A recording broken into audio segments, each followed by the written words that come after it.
What if I told you that during the Vietnam War, a soldier disappeared for 72 hours in the jungle, only to return with something that defied everything we understand about reality? What if I told you that this soldier's shadow began moving independently, sometimes facing the opposite direction of his body, and that military doctors documented this phenomenon before classifying it as top secret? Today, we're diving into the case of Corporal Marcus Webb, a 23-year-old infantry soldier whose story was buried in classified military files for over 50 years. This isn't just another war story. This is about something far more disturbing that challenges the very nature of what we consider possible. Before we begin, I want you to understand that what you're about to hear contains declassified documents, witness testimonies, and medical records that paint a picture so bizarre that it was deemed a threat to military morale. The details I'm sharing come from sources that risked everything to bring this story to light. So dim the lights, because the shadow we're about to explore might just change how you look at your own. It was March 15, 1960. The Tet Offensive had just ended, but the jungles of South Vietnam remained a maze of death and uncertainty. Charlie Company was conducting a routine patrol near the Cambodian border when they encountered heavy enemy fire. In the chaos that followed, Corporal Marcus Webb was separated from his unit. Webb was no ordinary soldier. Born in rural Montana, he had volunteered for service despite having a college deferment. His fellow soldiers described him as unusually calm under fire, almost eerily so. He never seemed afraid, never panicked, and had an unsettling habit of staring at shadows longer than anyone thought normal. When the firefight ended and the smoke cleared, Webb was nowhere to be found.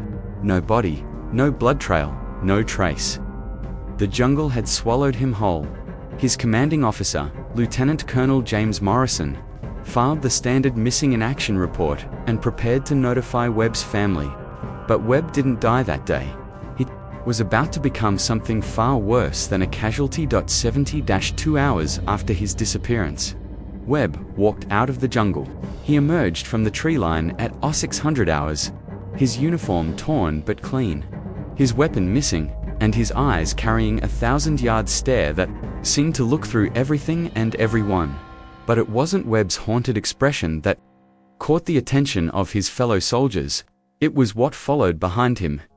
Private Tommy Chen was the first to notice. He later told military investigators that Webb's shadow seemed to lag behind him, moving a full second after Webb moved. When Webb raised his hand, his shadow would raise its hand a moment later.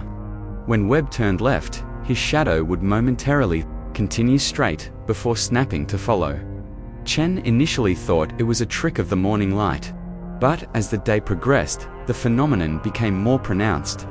During the afternoon briefing, Webb's shadow was facing the opposite direction entirely, as if it belonged to someone standing behind him rather than cast by his own body. The other soldiers began to whisper. In a war where superstition could mean the difference between life and death, Webb's condition was seen as an omen of the worst kind. But it wasn't superstition that concerned the military brass. It was the medical implications of what they were witnessing. Captain Sarah Hendricks, a military physician who had seen everything the war had to offer, was brought in to examine Webb. Her report, classified for 5 decades, described anomalies that challenged medical science. Webb's body temperature fluctuated between normal and hypothermic without any environmental cause. His blood pressure readings were inconsistent with life, yet he walked and talked normally. Most disturbing of all, X-rays showed what appeared to be a second skeletal shadow superimposed over his actual bones. Slightly offset and facing the wrong direction, but the real horror began when Webb started talking. During his debriefing, Webb claimed he had no memory of the 72 hours he was missing. He remembered the firefight, remembered being separated from his unit, and then remembered walking back into camp. Everything in between was a void darker than the jungle night.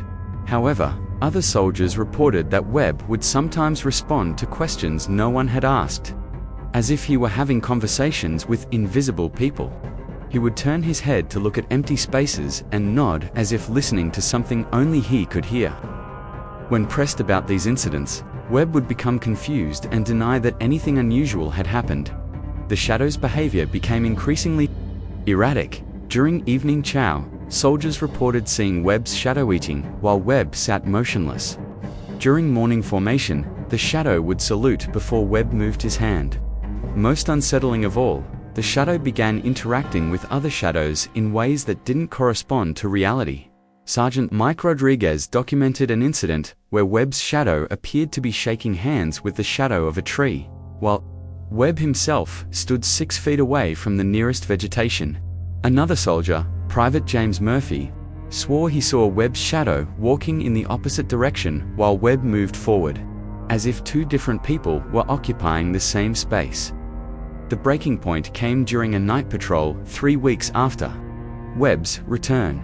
The unit was moving through dense vegetation when Webb suddenly stopped and began arguing with someone who wasn't there.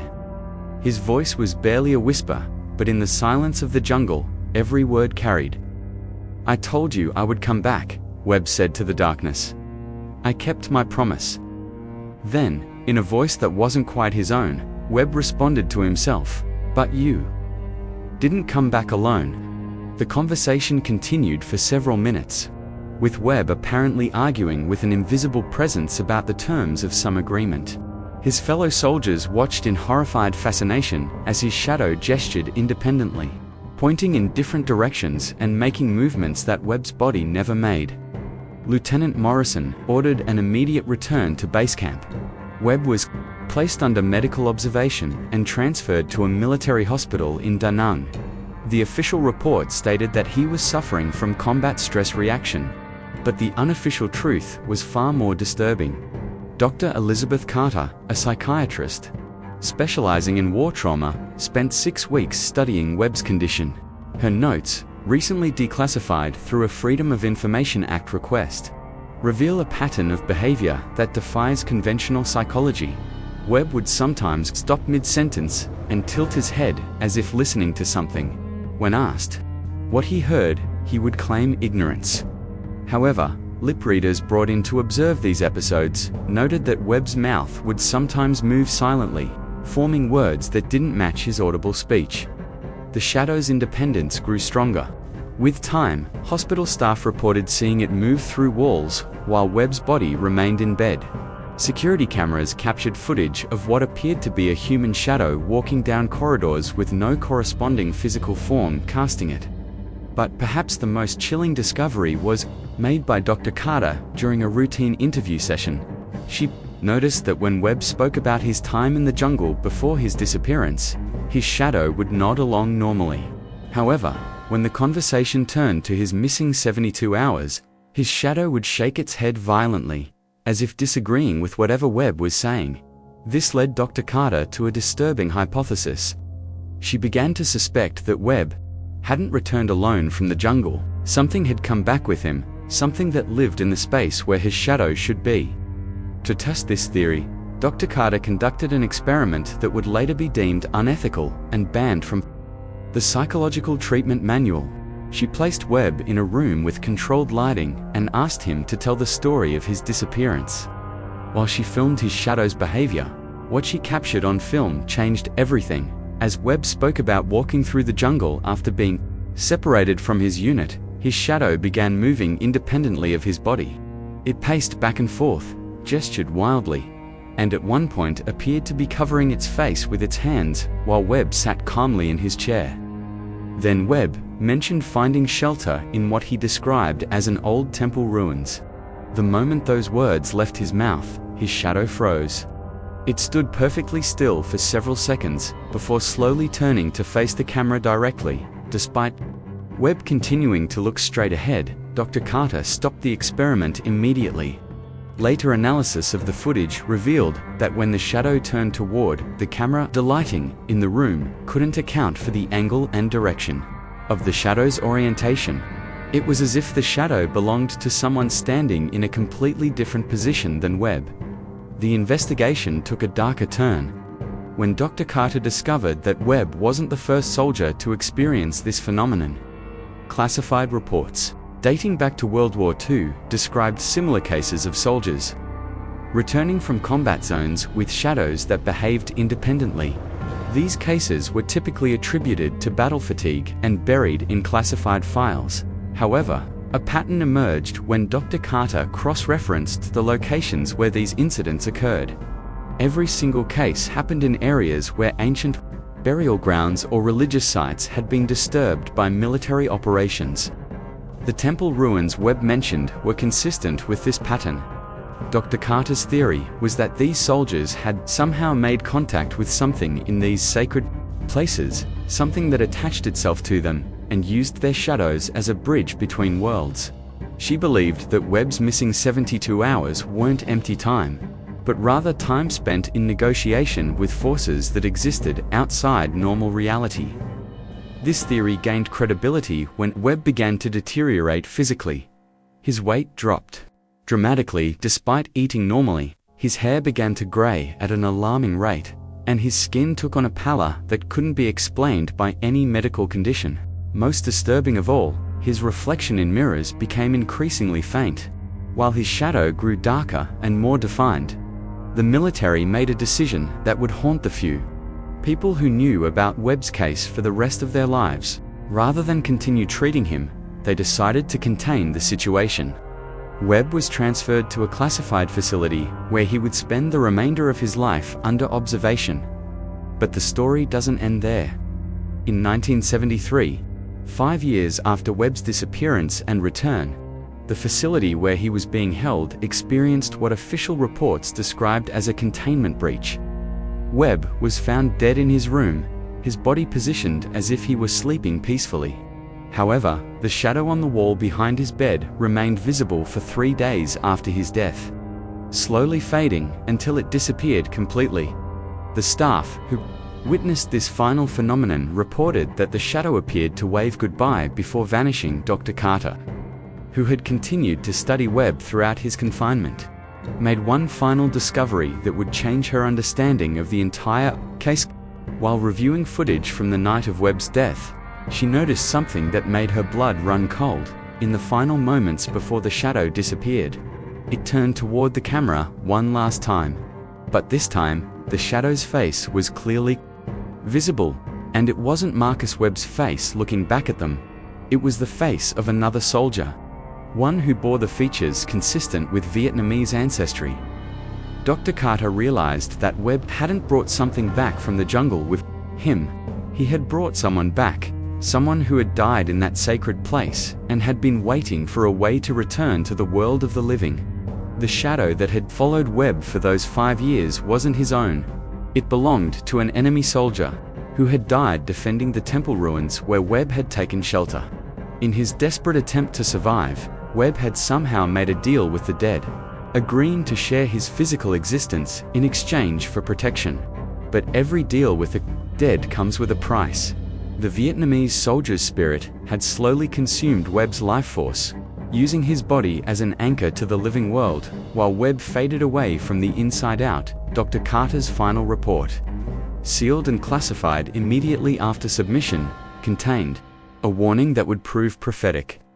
She wrote that the phenomenon wasn't isolated to Vietnam, and that as long as wars continued to be fought on sacred ground, soldiers would continue to return with shadows that weren't their own. Her prediction proved correct. Declassified documents from subsequent conflicts in the Middle East, the Balkans, and Afghanistan contain similar reports of soldiers returning from areas with ancient historical significance, displaying unexplainable shadow-related phenomena. The military has developed protocols for dealing with these cases, protocols that remain classified to this day. What we do know is that soldiers displaying these symptoms are immediately removed from active duty and placed in specialized treatment facilities. But the most chilling aspect of this story isn't what happened to Marcus Webb, it's what his case revealed about the nature of human consciousness and the spaces between life and death. Dr. Carter's research suggested that consciousness isn't limited to the physical body, and that traumatic experiences in certain locations can create bridges between the living and the dead. These bridges manifest as shadows because shadows exist in the liminal space between light and darkness, between presence and absence. Webb's case file obtained through decades of legal battles by his surviving family members, contains one final entry that has never been fully explained. On the night Webb died, security cameras at facilities around the world captured unexplained shadow movements. Shadows moving without bodies to cast them, shadows that appeared to be walking toward specific locations. Investigation revealed that these locations were all military cemeteries, places where the remains of unknown soldiers were buried. The shadows were seen approaching these graves and then disappearing, as if finally finding the rest they had been seeking. Marcus Webb died in 1973, but his story continues to influence military policy and psychological treatment protocols to this day. His case file remains one of the most studied and least understood phenomena in military psychology. The official cause of death was listed as heart failure, but those who knew the truth understood that Webb had finally fulfilled his part of whatever bargain he had made in that jungle temple. He had carried a dead soldier's spirit back to the world of the living, and that spirit had finally found its way home. But the question that haunts everyone who has studied this case remains: how many other soldiers are walking among us with shadows that aren't their own? How many deals with the dead have been made in the sacred places where wars are fought? And most disturbing of all, what happens when those shadows decide they no longer want to follow? The case of Marcus Webb forces us to confront uncomfortable questions about the nature of consciousness, death, and the spaces in between. Whether you believe in the supernatural or not, the documented medical evidence and witness testimonies present a puzzle that conventional science struggles to solve. What we do know is that war changes people in ways we're still trying to understand. Sometimes those changes are visible in the 1,000-yard stare or the trembling hands of PTSD. But sometimes, if the classified reports are to be believed, those changes manifest in ways that challenge our understanding of reality itself. The next time you see your shadow, pay attention to how it moves.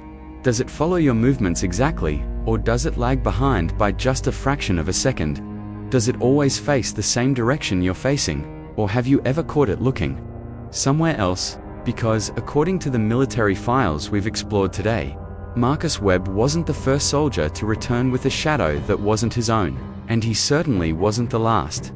The shadows of war, it seems, are longer and darker than we ever imagined, and some of them are still walking among us, carrying the spirits of those who never made it home. If this story has left you questioning the nature of reality, you're not alone. The officials who investigated these cases spent years trying to understand what they had witnessed, and many of them took their questions to the grave. What do you think? Is there a rational explanation for what happened to Marcus Webb, or are there forces in this world that exist beyond our current understanding? Let me know in the comments below. But remember, some shadows are better left undisturbed. Until next time, keep watching the darkness, because sometimes the darkness is watching back.